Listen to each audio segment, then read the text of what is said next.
bonjour. Avant toute chose, je tiens à remercier les organisateurs de la Ligue. Je tiens à remercier les organisateurs, principalement la Ligue qui organise le congrès. Moi, je suis très content de venir parler à Luxembourg. Je ne suis pas très loin, je suis originaire de Strasbourg, mais quand même, j'ai l'impression d'être un conférencier international. Ça n'arrive pas tous les jours, donc il faut le souligner.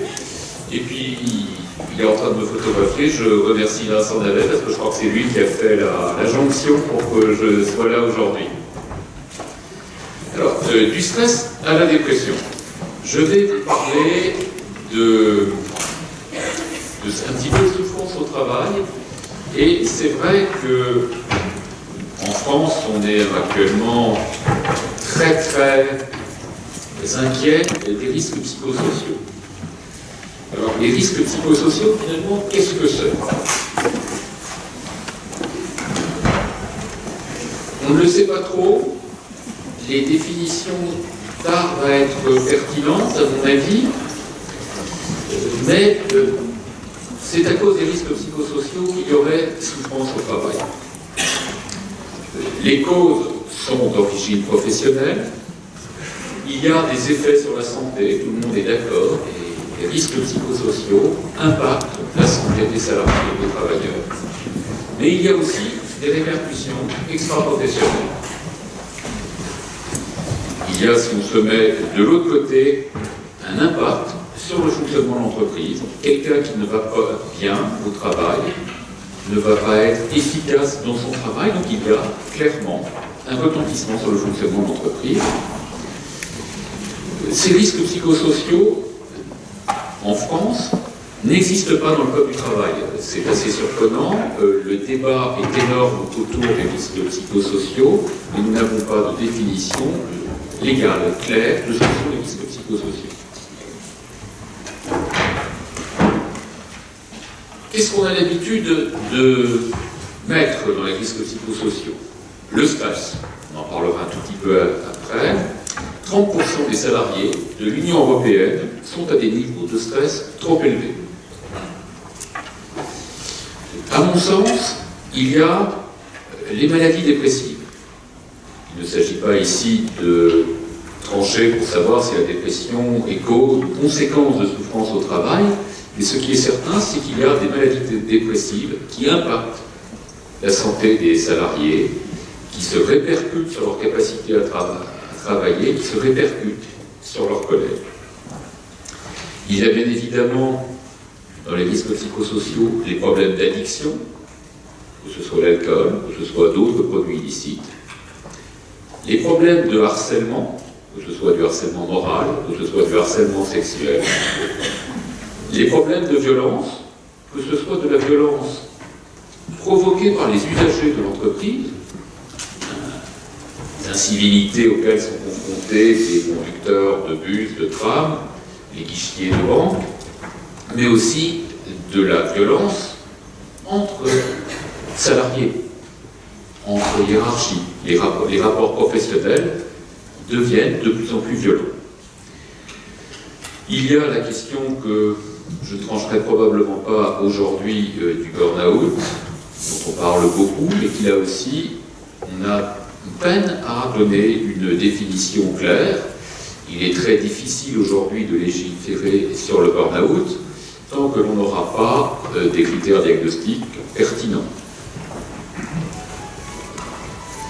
Alors, je vous avais promis de parler un petit peu du stress. Le stress est la réaction de l'organisme face aux modifications, aux exigences, aux contraintes, aux menaces de son environnement en vue de s'y adapter. Le stress n'est pas une maladie. Le stress est une réaction d'adaptation de l'organisme aux contraintes et aux exigences du milieu.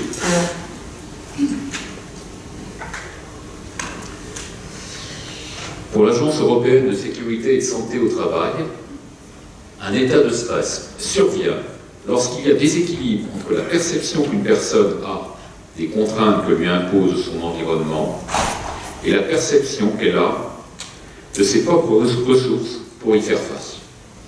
La réaction de stress, c'est la réaction d'adaptation de l'organisme.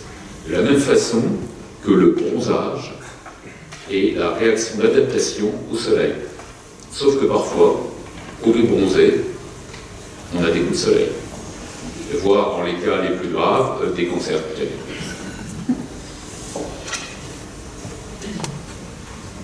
Mais j'ai plutôt choisi aujourd'hui de vous parler de la dépression, des maladies dépressives. Pourquoi ? Parce que c'est une maladie fréquente. Son incidence est discutée. On considère qu'elle est entre 8 à 10%. C'est-à-dire que 8 à 10% de la population souffre de dépression. Et surtout, le deuxième chiffre, qui est peut-être un peu plus difficile à comprendre, qu'est-ce qu'on appelle la prévalence, c'est le risque que vous avez de faire une dépression. 20% de la population a fait ou fera une dépression. En d'autres termes, je ne sais pas combien nous sommes dans cette salle, mais une personne sur 5, ici, comme n'importe quel groupe, connaîtra une dépression au cours de cette vie. C'est une maladie fréquente. Si on rattache cela aux 30% de personnes qui se décrivent comme stressées, j'ai tendance à penser que les 8 à 10% qui souffrent de dépression se jugent probablement stressés, parce que lorsque l'on est déprimé, on ne va pas bien. C'est une maladie qui peut toucher tout le monde. Ça n'est pas un signe de faiblesse. Ça peut toucher les hommes comme les femmes, les petits comme les grands, les ouvriers comme les cadres dirigeants. Ça existe aussi, contrairement à une légende, sur toute la planète. Il y a des dépressions en Europe occidentale, il y a des dépressions en Asie, il y a des dépressions en Afrique, et l'incidence des maladies dépressives est peu ou prou la même dans tous les pays. C'est une maladie du cerveau, et la volonté ne suffit pas pour guérir. Réfléchissez bien, autour de vous, vous avez sûrement déjà vu des gens déprimés. Habituellement, si ce n'est pas vous qui avez prononcé des phrases malheureuses, c'est d'autres personnes dans votre entourage. Qu'est-ce qu'on dit quand on voit quelqu'un de déprimé ? Bouge-toi un peu, fais du sport, va au cinéma, ça te fera du bien. Figurez-vous que c'est justement parce qu'il souffre de dépression qu'il ne peut pas faire tout cela. Parce que s'il pouvait faire tout cela, il ne souffrirait pas de dépression. Donc donner ce genre de conseils qui paraissent évidents quand on voit quelqu'un qui va mal, c'est à peu près aussi pertinent que de proposer à un paralytique de marcher. Bon, lève-toi et marche, c'est sûr que ça a fonctionné une fois dans l'histoire de l'humanité, mais pas deux. Ou un asthmatique aussi, si vous pourriez peut-être le guérir en disant « je serai toi, je respirerai plus lentement et ça irait mieux ». Ah oui, il ne serait pas asthmatique alors. Donc la volonté ne suffit pas pour guérir. Il faut savoir que c'est aujourd'hui la deuxième cause d'invalidité dans le monde. Et c'est à l'horizon 2030 que sera probablement la première cause d'invalidité dans le monde. C'est parmi les maladies chroniques celle qui est pourtant la moins bien connue du grand public. Si on avait un peu de temps, on pourrait demander à tout le monde de prendre le micro. Pourtant, vous êtes ici tous intéressés un peu par les problèmes de santé mentale. Et on peut vous demander qu'est-ce que c'est qu'une dépression pour vous. Je pense que très peu, à part peut-être les psychiatres et les psychologues qui sont dans la salle, j'espère qu'ils n'arrivent pas à définir ça convenablement, et la plupart donneraient une définition très moyenne de ce que ça peut être. Alors, est-ce que la dépression est le mal du siècle ou est-ce que ça a toujours existé ? On va un petit peu regarder l'histoire. Alors, pour moi, le premier exemple de dépression, alors, je me suis focalisé, parce que c'est le sujet aujourd'hui, sur les dépressions au travail, uniquement. Ajax. Ajax, vous savez, le guerrier grec sous les murs de Troie. Ajax était malheureux, mais il était très fâché quand finalement les Grecs ont réussi à envahir Troie, parce qu'il n'a pas été jugé comme le meilleur soldat grec. Il y avait une forte concurrence, on ne va pas faire la liste de tout le monde, mais il y avait Achille en particulier, c'était dur. Qu'est-ce qu'il a fait, Ajax ? il a quand même pris son épée et il s'est transpercé le corps avec son épée. Pour moi, c'est le premier suicide professionnel décrit dans la littérature scientifique. C'est, vous relisez Homère, c'est dans l'Iliade, je n'ai pas la page exacte, mais c'est une très très jolie, très bel exemple de suicide au travail, à mon sens. On avance un peu dans le temps, l'ascétie, un terme un peu oublié aujourd'hui. C'est l'époque où, dans l'Occident chrétien, il y avait encore des gens qui se retiraient dans des monastères, on est au Moyen-Âge, et qui vouaient leur vie à honorer Dieu, l'étude des textes sacrés, la prière, les jeûnes, les privations. Et puis certains se détournaient de leur devoir sacré, tout d'un coup ça ne les intéressait plus.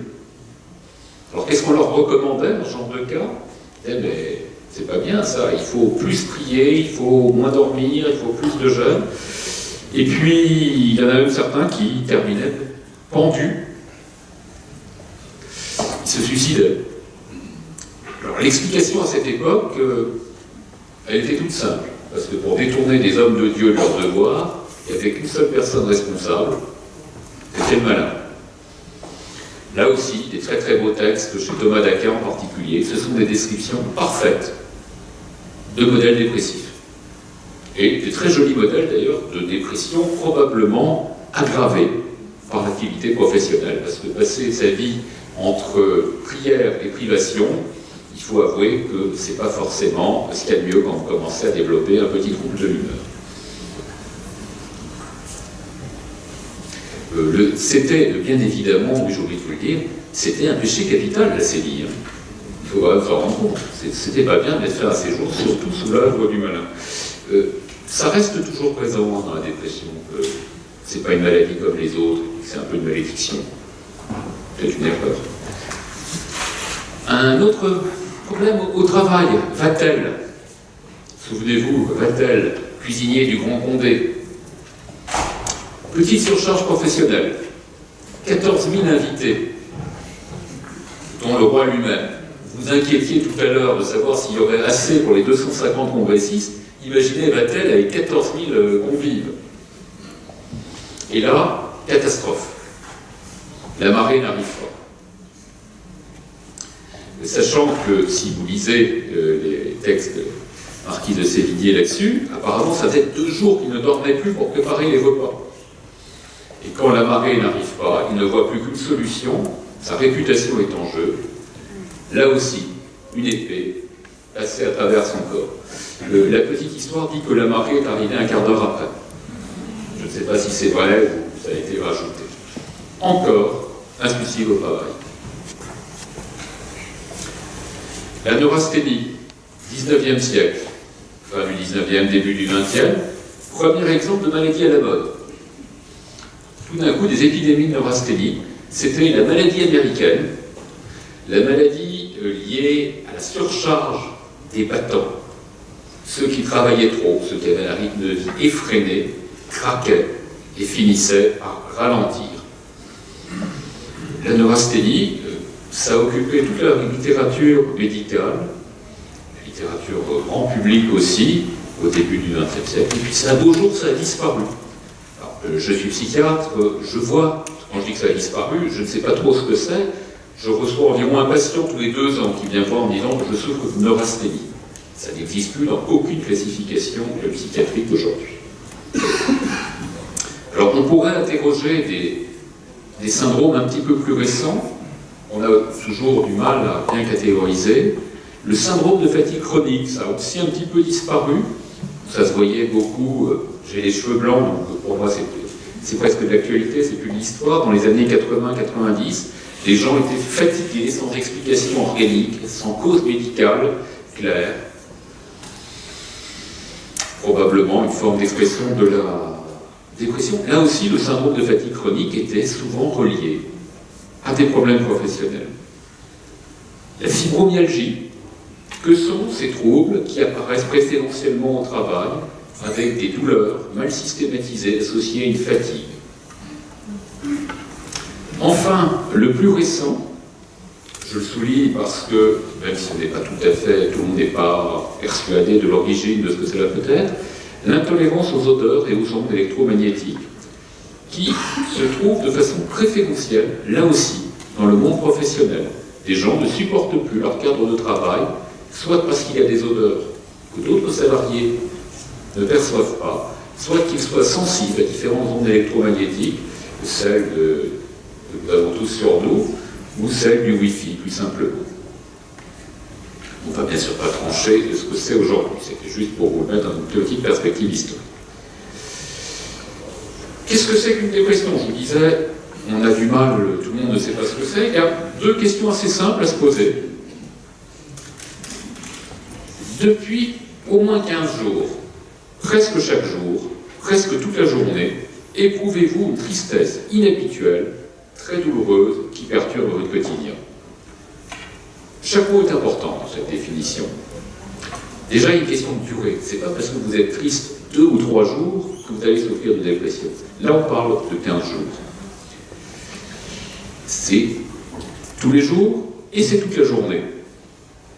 Et c'est une tristesse inhabituelle. Parce que la tristesse, on connaît tous, c'est une émotion normale. Dans la dépression, il y a une tristesse inhabituelle, persistante, douloureuse, qui impacte la vie quotidienne. La deuxième question, pareil, si vous durez 15 jours, presque chaque jour, presque toute la journée, avez-vous perdu votre intérêt pour la plupart des choses, comme les loisirs, le travail ou les activités qui vous plaisent habituellement? Si vous répondez oui à l'une de ces deux questions, il faut sérieusement se poser la question de savoir si vous ne souffrez pas de dépression. Et la réponse à cette question n'existe que chez le médecin, le psychologue, des spécialistes en santé mentale, qui sont les seuls à même de poser un diagnostic, d'infirmer le diagnostic de dépression. On peut compléter cela par un questionnaire de dépistage. Il y en a de nombreux. Il y en a un que j'aime bien, qui est la CESD, qui est un questionnaire, qui est un auto-questionnaire, donc tout le monde peut le passer tout seul. Là aussi, ça ne va pas poser le diagnostic, il faudra qu'il soit confirmé par un professionnel de santé. Il a l'intérêt d'être très facilement accessible. Vous pouvez le trouver sur Internet. Il y a même une application smartphone que vous pouvez télécharger. S'il y a 20 questions, vous répondez avec des arguments de fréquence, si ça vous arrive tous les jours, si vous dormez mal tous les jours ou une fois par semaine. Et en fonction du score, on peut dire que oui, il y a un risque que vous souffriez de dépression. C'est du dépistage, ça n'est pas du diagnostic, hein. C'est comme quand on fait une mammographie, le diagnostic n'est pas forcément posé, on ne peut pas affirmer ou infirmer, mais c'est une bonne indication, je pense. Pourquoi fait-on de dépression? La réponse est toute simple, c'est plurifactoriel. C'est-à-dire que l'on considère aujourd'hui qu'une dépression survient parce qu'il y a des causes biologiques, environnementales et psychologiques. Il y a quelque chose qui se passe dans votre cerveau au niveau biochimique, il y a des choses qui se passent dans votre environnement, et il y a des facteurs psychologiques. L'autre façon de dire serait de répondre qu'on ne sait pas pourquoi on fait une dépression, tout ça, parce que la même réponse, finalement, en réponse, c'est à la fois biopsycho et environnementale, c'est vrai qu'on tape un petit peu partout. Ce que j'aimerais que vous reteniez, c'est qu'une dépression n'est jamais liée à une cause unique. On ne souffre pas de dépression pour une raison. En introduction, on rappelait que j'ai été expert auprès de la Cour d'appel, et c'est vrai que quand on nous pose la question est-ce que cette dépression est liée de façon unique et certaine, parce que ce sont les questions de la justice, de façon unique et certaine à telle cause, ce n'est même pas la peine d'examiner le patient. Ça n'est jamais lié de façon unique et certaine à une seule cause. L'origine de la dépression, il y a toujours beaucoup de choses. Ça ne veut pas dire qu'il ne faille pas soigner une cause ou l'autre, mais c'est plurifactoriel. Alors, la France est l'un des pays les plus touchés par la dépression au travail, mais je pense pas que vous en moquez complètement. Ici, nous sommes au Grand-Duché du Luxembourg, mais je n'ai pas trouvé de chiffres pour le Grand-Duché, peut-être que quelqu'un pourra m'éclairer.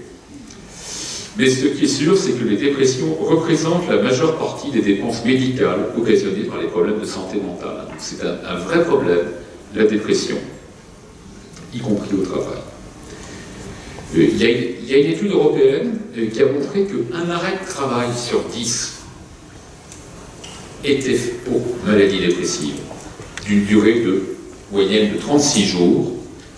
Le coût estimé était de 92 milliards d'euros pour l'Union européenne en 2010. Il faut se rendre compte de ce que représente la maladie dépressive à tous les niveaux. Je veux dire, c'est une maladie qui, je veux dire, avec des arrêts de travail prolongés, c'est une maladie dont on peut mourir. Il y a un risque suicidaire augmenté dans les maladies dépressives, et c'est pourtant une maladie pour laquelle il n'y a pas encore suffisamment d'action de prévention. Les dépressions au travail, pour tenter de donner une définition, puisqu'on parle de travail, alors je ne vais pas vous parler de dépression au sens général, c'est une dépression qui surviendrait suite à des difficultés professionnelles. J'ai bien mis suite à des difficultés professionnelles et non pas à cause des difficultés professionnelles, ou qui s'expriment principalement au travail. On peut voir effectivement des patients déprimés qui vont à peu près bien à la maison et très mal au travail. Tout comme on pourrait avoir l'inverse. La sémiologie, c'est-à-dire les signes cliniques. Quels sont les signes cliniques de la dépression? Alors, non pas en population générale, mais bien sur son lieu de travail. Une baisse de la productivité, une difficulté à prendre des décisions, des troubles de la concentration, une perte de fiabilité, des retards plus fréquents, une augmentation des erreurs. Quand on voit ces signes cliniques, est-ce que forcément on pense à une maladie dépressive? Parce que quelqu'un qui arrive, qui est un peu moins productif, qui ne prend plus de décisions, qui arrive en retard, est-ce que la première chose à laquelle on pense, c'est de dire que cette personne est malade? Ou est-ce qu'il y a d'autres idées qui vous traversent l'esprit? Le problème est là, c'est que le diagnostic de dépression, c'est quelque chose qui est souvent méconnu. Il y a aussi une prédisposition aux accidents du travail. Le patient déprimé a des troubles de la concentration, a des difficultés, il est ralenti, et il va plus facilement avoir des accidents du travail. Il va avoir des congés de maladie à répétition. Alors malheureusement, les statistiques sont assez formelles là-dessus. Il y a des congés de maladie brefs pour d'autres choses qui ne lui permettent pas de se soigner. Parce que quand on souffre de dépression, souvent, on ne veut pas avoir un arrêt de travail. Pour des tas de raisons. À cause du regard des autres. Parce qu'on accepte difficilement le diagnostic de dépression. Parce qu'on pense qu'aller travailler, ça va faire du bien. C'est une grossière erreur. Il peut y avoir alcoolisation ou modification du caractère. Bon, j'aurais pu vous faire la liste des signes cliniques de dépression classique, mais ce qui m'intéressait, c'était de vous montrer comment ça s'exprime au sein d'une entreprise. Et ça ne ressemble pas forcément à ce qu'on appelle une maladie. Quel est le traitement des maladies dépressives? Les antidépresseurs. Alors, les antidépresseurs, comme tous les psychotropes, ça fait partie des médicaments les plus critiqués. Tous les étés, dans les hebdomadaires, il y a un dossier sur les psychotropes sont dangereux. Je crois que ça, c'est régulier. En mélangeant un petit peu tout, et bien pourtant, les dépressions, pas toutes, mais les dépressions les plus sévères, ça se soigne avec des médicaments, et ces médicaments sont les antidépresseurs. Il faut savoir, alors là c'est un chiffre français, que la dépression tue chaque année. On a en France à peu près 13 000 suicides chaque année. On considère que les 2/3 sont liés à des maladies dépressives.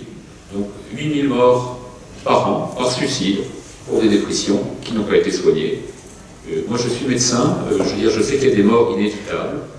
Il y a des maladies qu'on sait soigner. Quand je suis obligé de dire que chaque année en France, on a 8 000 morts d'une maladie que l'on sait soigner, je trouve que quelque chose ne va pas. 8 000 morts, c'est 2,5 fois de plus que les accidents de la route en France. Je suis désolé, je vous donne des chiffres français, pas luxembourgeois. Pourtant, on fait des campagnes de prévention beaucoup plus importantes. pour les accidents de la route. Ça n'est pas normal.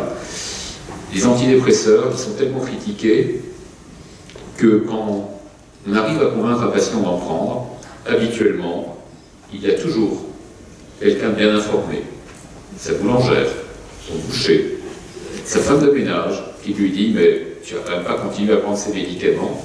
J'ai lu dans Marie-Claire, j'ai lu dans le Nouvel Obs que ça ne servait à rien et que c'était dangereux. » On peut s'interroger sur l'intérêt des médicaments dans des tas de maladies.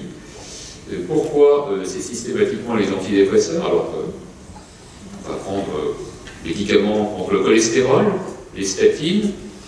C'est un tout petit peu critiqué maintenant, mais finalement, pourquoi on prescrit des statines? Ça ne sert à rien pour faire baisser le cholestérol.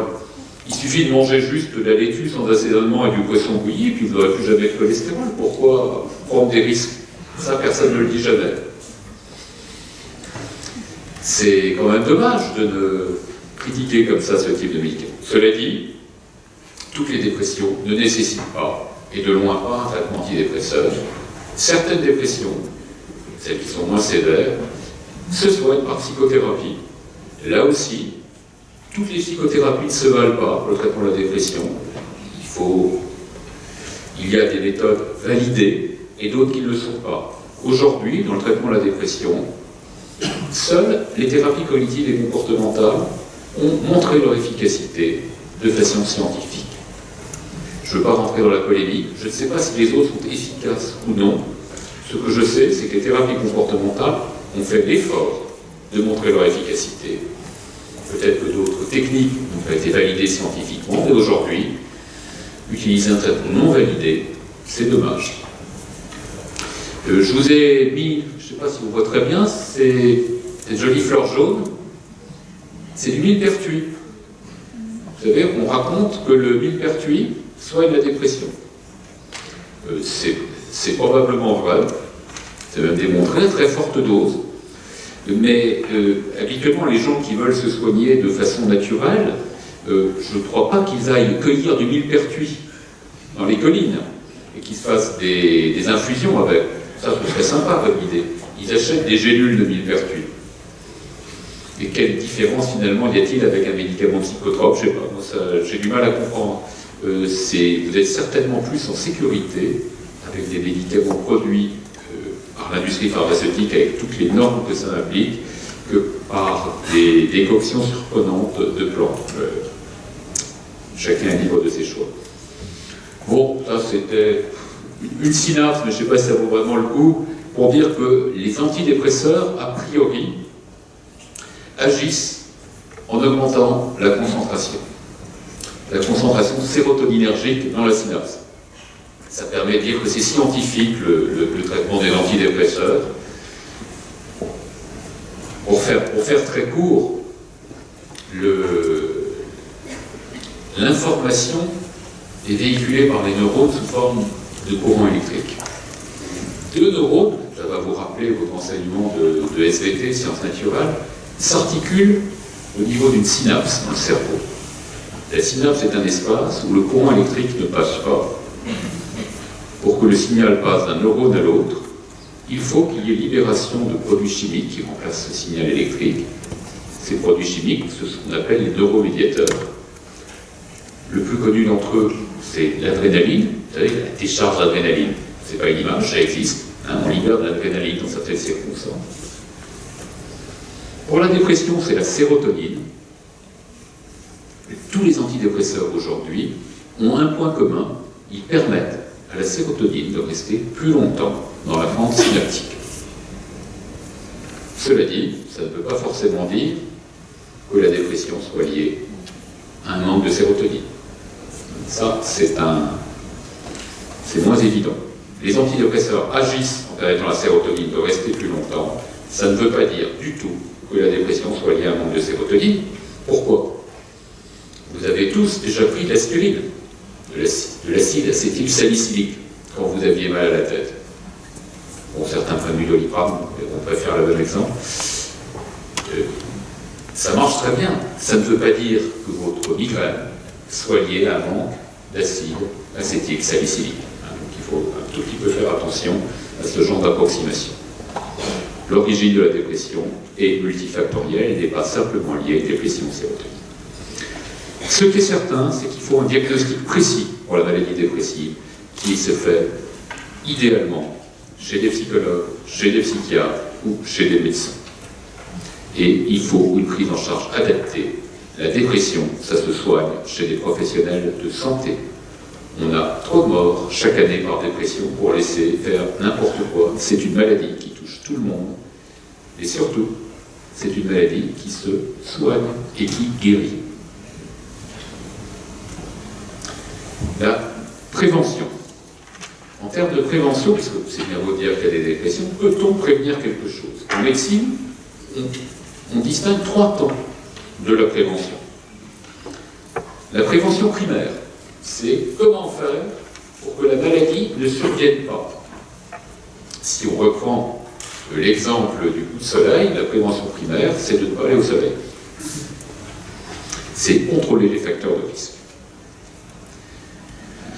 La prévention secondaire, c'est faire le diagnostic le plus vite possible. C'est identifier, vous doutez bien que plus tôt on diagnostique une maladie, plus vite on peut la soigner, et moins graves seront les conséquences. Enfin, la prévention tertiaire, c'est le temps de la réhabilitation et du retour au travail. Les maladies dépressives nécessitent un arrêt de travail prolongé, et revenir au travail après une dépression, c'est pas tout à fait la même chose que revenir au travail après une pneumonie, parce que le regard de l'autre est différent. Combien de fois j'ai eu des questions, mais monsieur machin, vous le remettez au travail, mais vous êtes sûr qu'on peut lui confier les fonctions qu'il avait avant? Ben oui, quoi. Oui, non, il a quand même fait une dépression, vous comprenez, c'est pas rien. Ben oui, quand on guérit d'une dépression, on est guéri. Et pourtant, dans la maladie dépressive, il y a encore des doutes.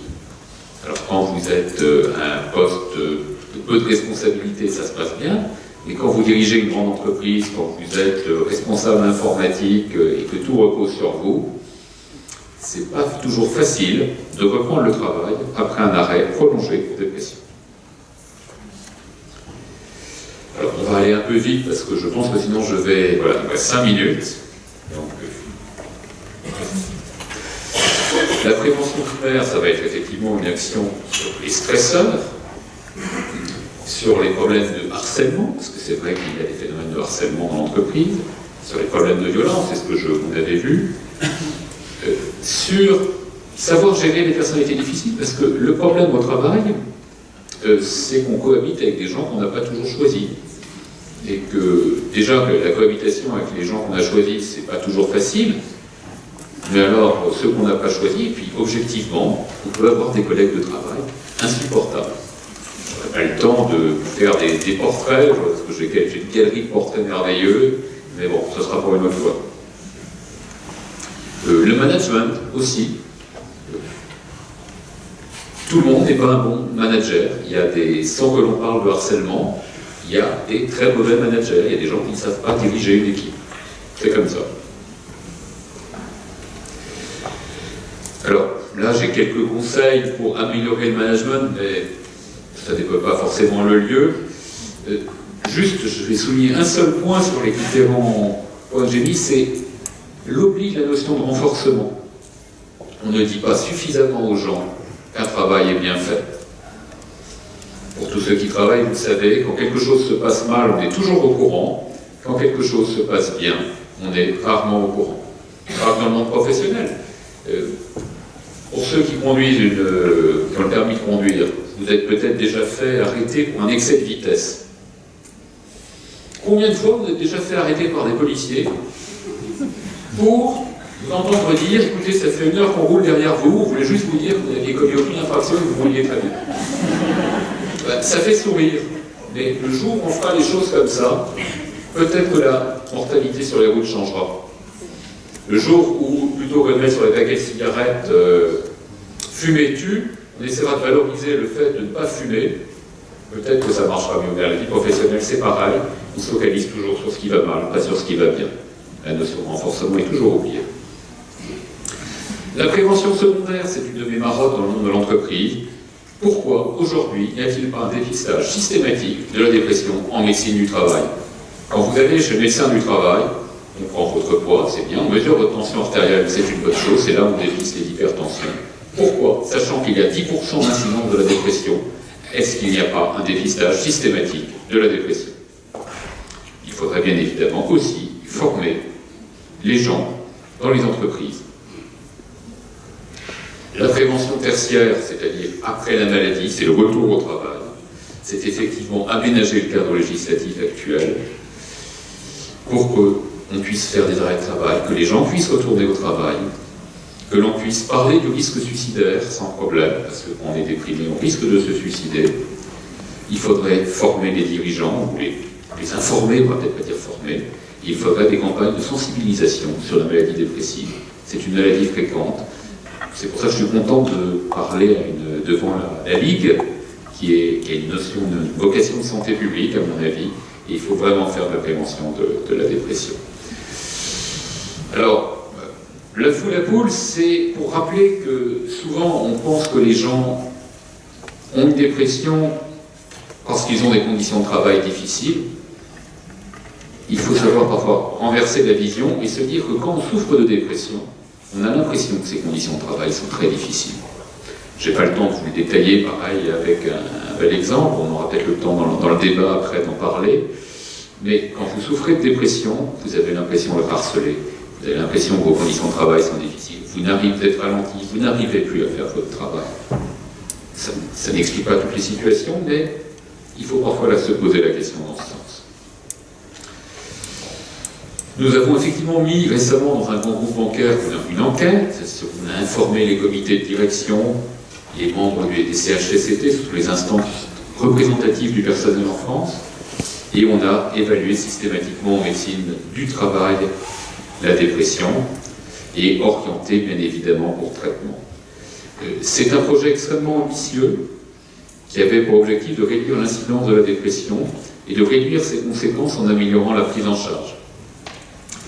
Ce que j'ai observé, et je conclurai là-dessus, ne vous inquiétez pas, c'est que finalement, on a surtout réussi à décrisper le dialogue social autour de cela, en disant que la dépression est avant tout une maladie, et qu'il fallait cesser de se renvoyer la balle éternellement en disant c'est les conditions de travail qui l'ont provoqué, discours tenu par les syndicats, ou discours tenu de l'autre côté, mais non, les conditions de travail chez nous sont merveilleuses, c'est simplement des salariés qui sont fragiles et qui ne supportent pas de travailler, qui n'ont pas envie de travailler. On s'en moque, c'est une maladie, à partir du moment où les gens sont malades, on les soigne, on ne se demande pas pourquoi ils sont malades. Je ne vais pas détailler le contenu des formations, on va terminer avec une phrase de Russell. Si j'étais médecin, je prescrirais des vacances à tous les patients qui considèrent que leur travail est important. C'est peut-être la meilleure prévention de la dépression. Et puis une toute petite page publicitaire, et je laisse le micro, pour ceux qui s'intéressent à la dépression au travail, 2 livres que j'aime beaucoup, en grande partie parce que je les ai écrits. La dépression au travail, et soigner la dépression professionnelle par les thérapies comportementales et cognitives. Madame la présidente de séance, je suis désolé, j'ai débordé de 4 minutes.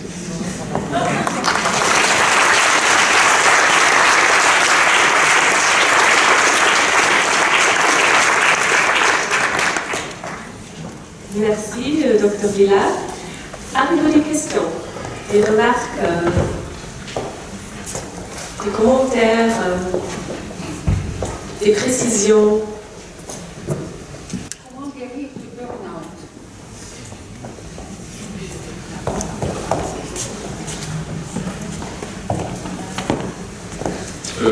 J'ai 3 heures devant moi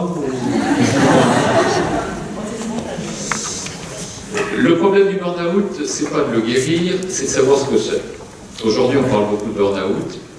Actuellement, c'est surtout un concept sociologique. Le burn-out, il y a des tas de choses différentes qui sont couvertes par le concept de burn-out. Si c'est une dépression, le burn-out, c'est facile. Il faut soigner la dépression. Si ce sont des troubles anxieux, il faut soigner les troubles anxieux. Si c'est un problème lié à l'organisation du travail, je ne suis pas compétent pour vous répondre. Le problème du burn-out, je n'ai aucune compétence pour organiser le travail. C'est le lieu du syndicalisme et du dialogue social dans l'entreprise. Moi, je ne sais pas aménager des rythmes professionnels, je ne sais pas définir des objectifs pour des commerciaux. Donc, le burn-out, c'est un concept qui est tellement vaste qu'on ne peut justement rien faire quand quelqu'un souffre de burn-out. Il faut préciser ce dont il souffre, parce qu'à tout problème, il y a normalement des solutions. Un morceau des burn-out est dans le registre médical. C'est la dépression, les troubles anxieux, les troubles de l'adaptation. Ça se soigne chez le médecin. Les autres, je n'ai pas de compétences pour vous répondre. D'autres questions? Vous avez parlé d'adapter le cadre légal, mais dans quelle perspective, dans quelle mesure vous demandez cela? Alors, je ne suis pas persuadé que nous ayons le même cadre législatif en France et au Grand-Duché du Luxembourg. Hein. Donc, je peux vous donner des réponses françaises. En France, on a un énorme problème aujourd'hui qui est celui de la maladie professionnelle. On a certaines maladies qui sont considérées comme des maladies professionnelles. Les salariés qui ont été en contact avec de l'amiante, lorsqu'ils font un mésothéliome, on considère que c'est une maladie professionnelle liée à leur exposition à l'amiante. Aujourd'hui, en France, il n'y a pas de reconnaissance de la dépression comme maladie professionnelle. On peut, dans ces conditions, faire reconnaître certaines fois les dépressions, qu'on appelle une reconnaissance hors tableau, c'est-à-dire qu'il faut prouver que la dépression est liée, alors on va le faire très court, de façon certaine, unique et certaine, aux conditions de travail. Si vous vous rappelez de ce que je vous ai dit en introduction, la réponse des experts sera toujours non. Ça ne veut pas dire qu'il n'y ait pas des dépressions qui soient en partie liées au travail, qui soient terriblement aggravées par le travail, mais ça veut dire qu'on, dans le cadre législatif français actuel, on ne devrait pas pouvoir reconnaître les dépressions comme maladie professionnelle. Il y en a certaines qui sont reconnues, mais ce sont des positions, on va dire, militantes de certains juges. Quand je dis qu'il faut faire évaluer le cadre législatif, c'est qu'on ne peut pas continuer comme ça. À un moment ou à un autre, partir sur ce qu'on a vu, les grands problèmes français chez Orange et chez Renault, sur des procédures qui durent 5 ans, ça détruit tout le monde.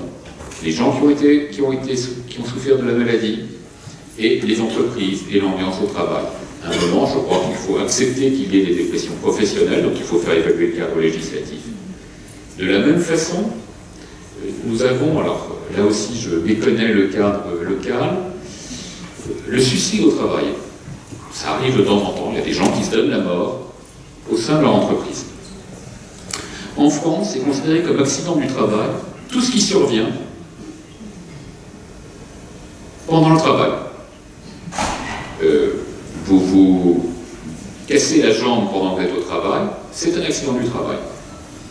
Vous faites un arrêt cardiaque pendant que vous êtes au travail, c'est un accident du travail. Peu importe que vous ayez eu un cholestérol à 5 grammes et des troubles de rythme cardiaque préexistants, c'est un accident du travail, c'est la loi, parce que c'est arrivé sur votre lieu de travail. C'est vrai pour tous les accidents, sauf un, le suicide. Si vous vous suicidez sur votre lieu de travail, ça n'était jusqu'à tout récemment jamais un accident du travail, parce que tout le monde sait bien que se suicider est un acte intentionnel.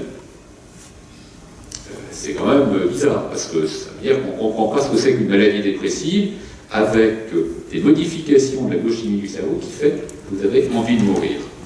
Donc aujourd'hui, on arrive parfois, de plus en plus fort heureusement, à faire reconnaître le suicide comme accident du travail, mais il faudrait que ce soit, comme tous les autres accidents, reconnu de façon systématique.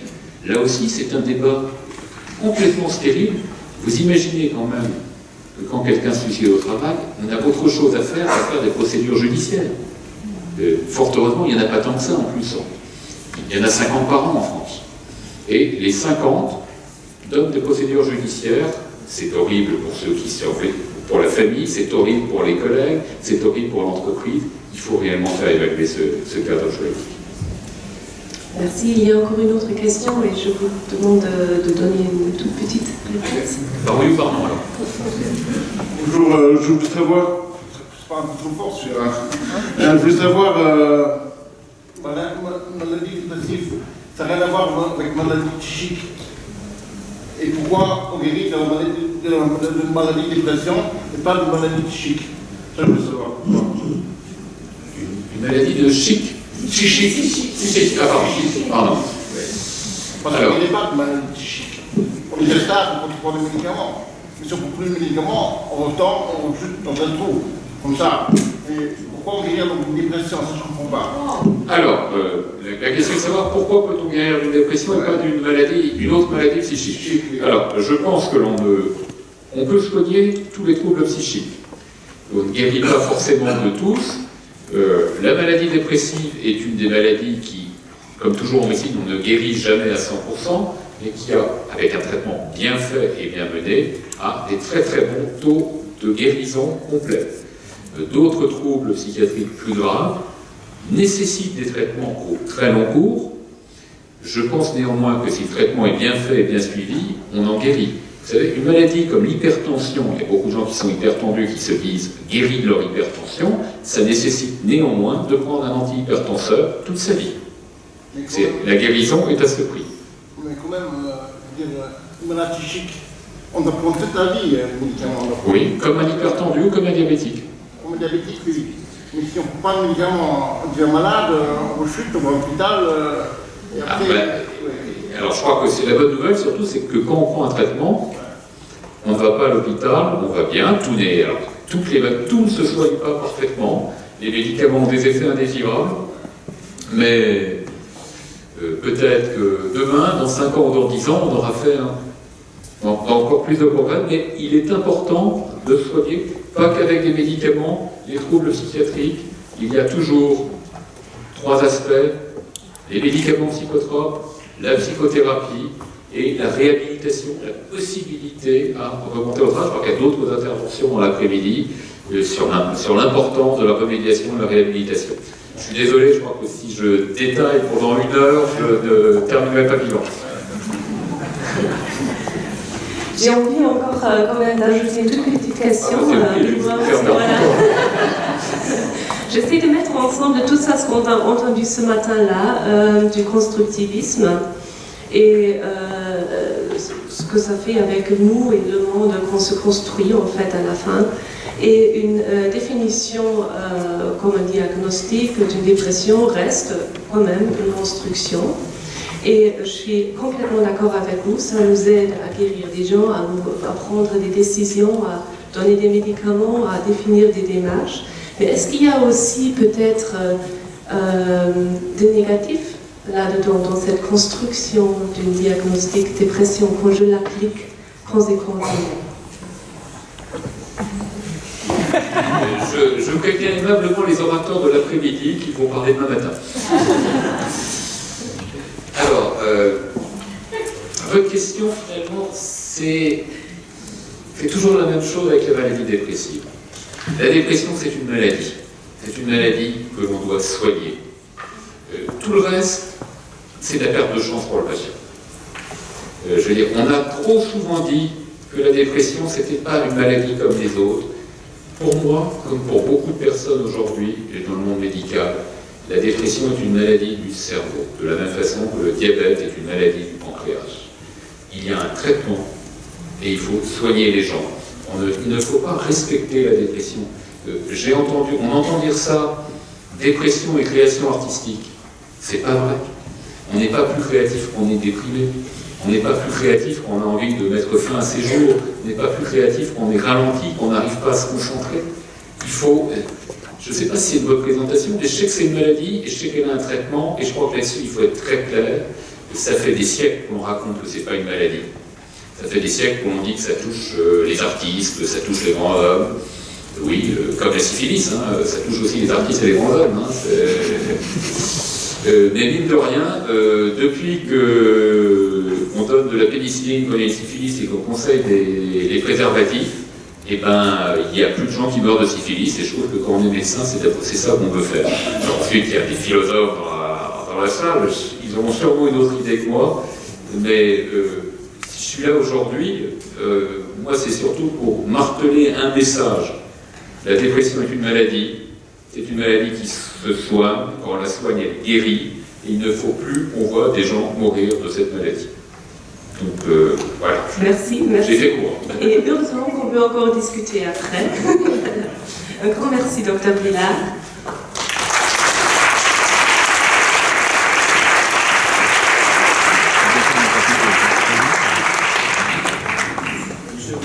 Maintenant, c'est... Est-ce qu'il y a encore une question? Il y a une chose sur laquelle nous n'avons pas vraiment discuté, qui pourrait être à l'origine des dépressions et des troubles psychiques. Ce sont les lésions somatiques par perturbation des rythmes biologiques du cerveau et par perturbation du sommeil nocturne. Ces troubles psychiatriques ou ces troubles peuvent faire élocution de la définition d'une dépression, et si on les a reconnus comme tels, si on peut les prévenir et traiter la dépression de manière plus intéressante. Parce qu'on peut définir la dépression de manière plus intéressante par rapport à ces lésions somatiques, dont le patient ne parle presque jamais devant le psychiatre. Merci pour vos remarques, et ça c'est génial, parce que c'est exactement ça pourquoi on est ici, de commencer à discuter aussi de manière controverse, et j'espère qu'on aura encore beaucoup d'occasions pour continuer cette discussion-là. Maintenant,